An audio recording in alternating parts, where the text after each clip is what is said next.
This is NDTV, and you're watching Classics. Hello and welcome to the Unstoppable Indians. Every week we take a journey into the life of an outstanding Indian, a person whose talent, acumen or moral example is transforming India. The best, the finest from every field join me, Manvi Dhillon, on this show to share their life story, their journey to success, some of the knocks along the way, what made them get up and keep going, what makes them an unstoppable Indian. My guest today believes that every child in India has a right to education. Yes, I know we all believe in the right to education, but Dr. Madhav Chavan of Pratham has made a huge difference in that field.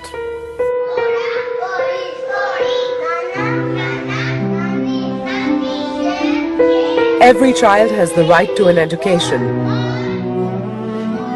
Every Indian must be able to read. Education can empower India.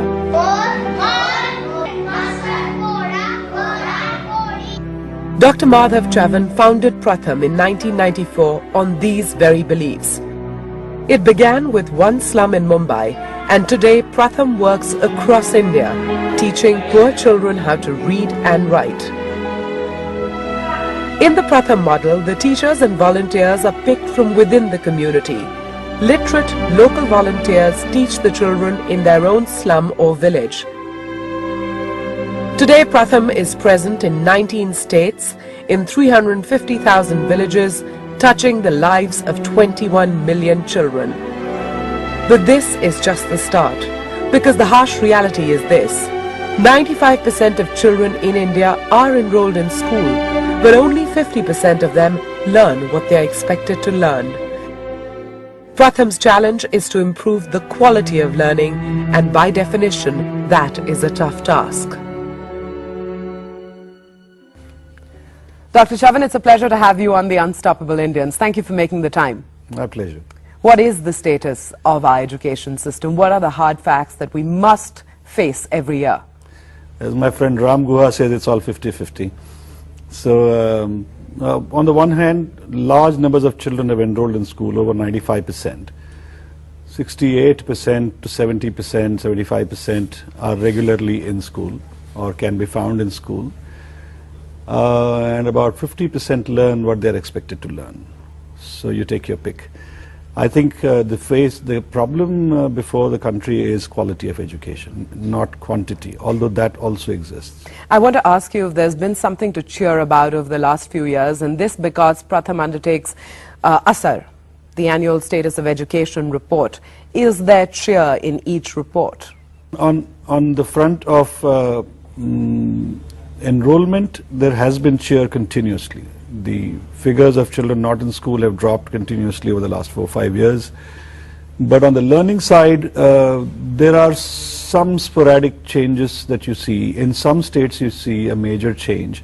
We've observed a change in Himachal Pradesh. We've observed a bit of change in Andhra Pradesh. Big changes have come in Madhya Pradesh and Chhattisgarh. Steady change happening in Maharashtra. But by and large in the northern states, Rajasthan, UP, Bihar, Assam, big changes have not come in terms of learning. You know, I get a sense these days that education is on everyone's mind, and there are a number of initiatives, whether it's Teach India, Teach for India, your very own Read India, the government's Sarva Shiksha Abhiyan, and my question is this: is there cohesion? Is there a unified direction in which all of these initiatives are moving? Do they collaborate with each other, or is that too optimistic? Well, Sarva Shiksha Abhiyan is the big one. That's the government's initiative, government's scheme to fund the states. And so that can't be compared with any of the others that you mentioned. Teach India, Teach for India, Read India are all different efforts starting from a different perspective of how you see the problem. And there's not necessarily a cohesion in that. And there are many more that you've not mentioned. What happens is, and that's the nature of volunteerism, people come with their own idea, their perspective, and start struggling. And it's just as well. It may not be possible to bring all these perspectives together, but how they merge into a larger pot of Sarva Shiksha Abhiyan would be interesting. That unfortunately is not happening either. So the onus there really rests with the government, but it's such a hard job to ensure that all our children are actually learning.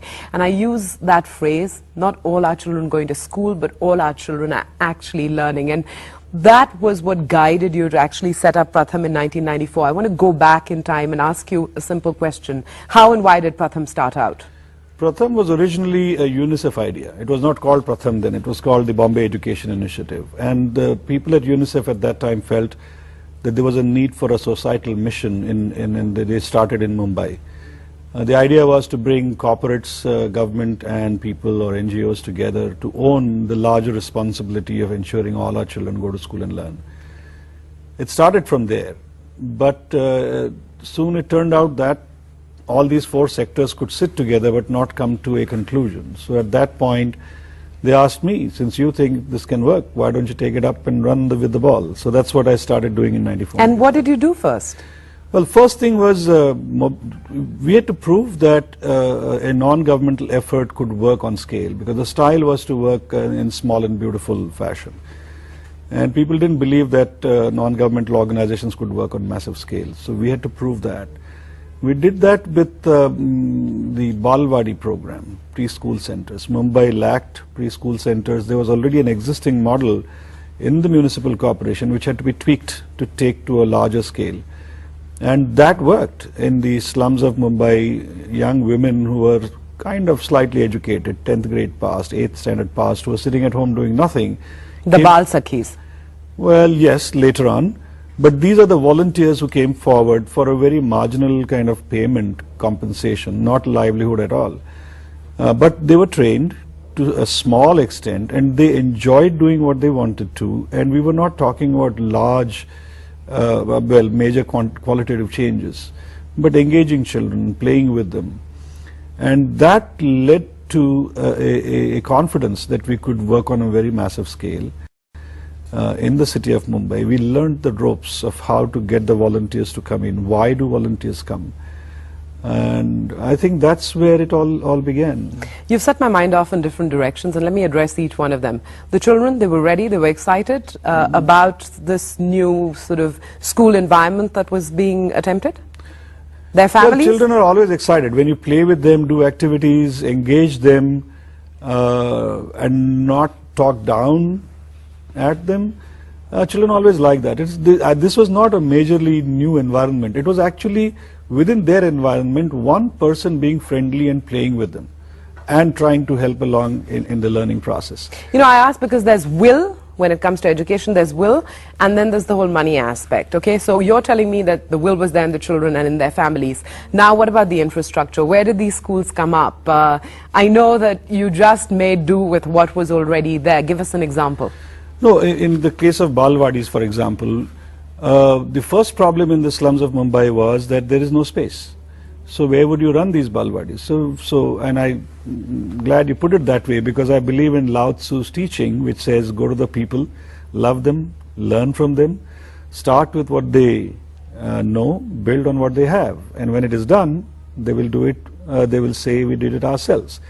So in the Balwadi program, we appealed to the community to provide the space. It didn't matter whether it was an open gully or whether it was a masjid or whether it was a temple, whether it was some party office. If they selected a place, then that's where the class would run. The community, in a sense, informally said that girl, she is very good with children. And we said, why don't you come and we'll train you and you start teaching children in your community. So starting with what the community has and building upon it is the key to success, because nobody else in Mumbai has the time to go to the slum, sometimes not even the willingness to go. We are a very caste divided society, and people don't necessarily want to go into a slum and start teaching.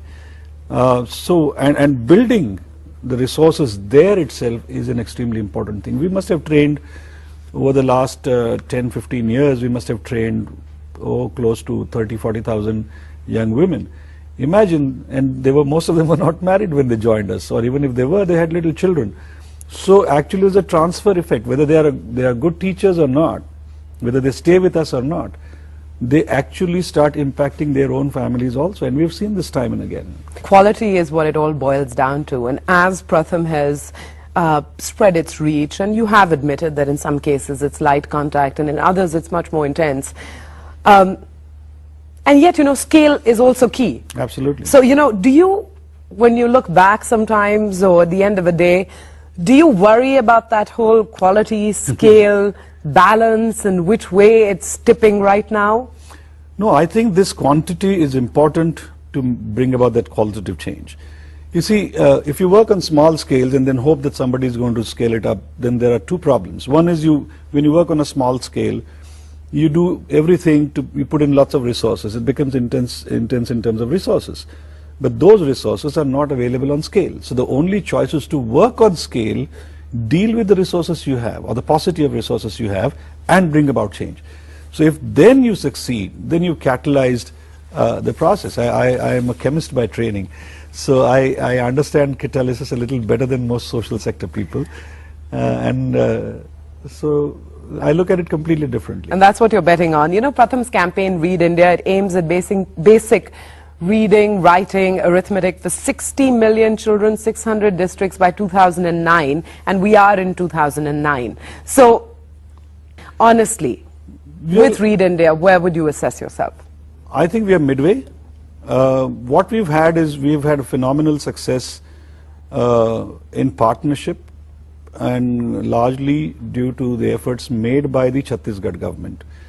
We have a good partnership going with a lot of promise of success in Punjab. We've had a good run in Himachal Pradesh in partnership. Madhya Pradesh, we had partnerships and it has worked well. So now the big change that is required is in Uttar Pradesh, Bihar, Rajasthan. If those could be impacted, and there are chances that this will happen, then there could be a big flip.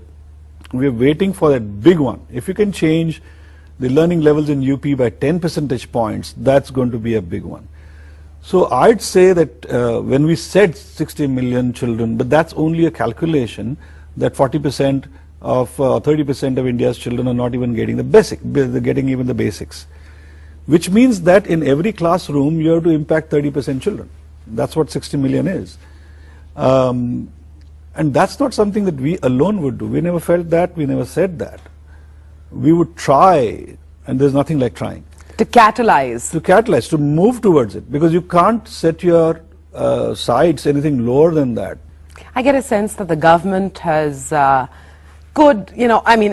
any area, it can of course play a much larger role, but has the government been, if you had to rate it on a scale of 1 to 10, in its attempt to address the education problem, particularly at the primary level, how would you rate it? No, I think the preoccupation was with supplying schools and teachers and textbooks and midday meals, which is not necessarily bad, because we were in a very bad shape at the turn of the century. The Rajasthans and the UPs and the Bihars were not at all doing well, and those were big numbers of children not going to school, teachers not appointed by the hundreds of thousands. So that was an important thing to do.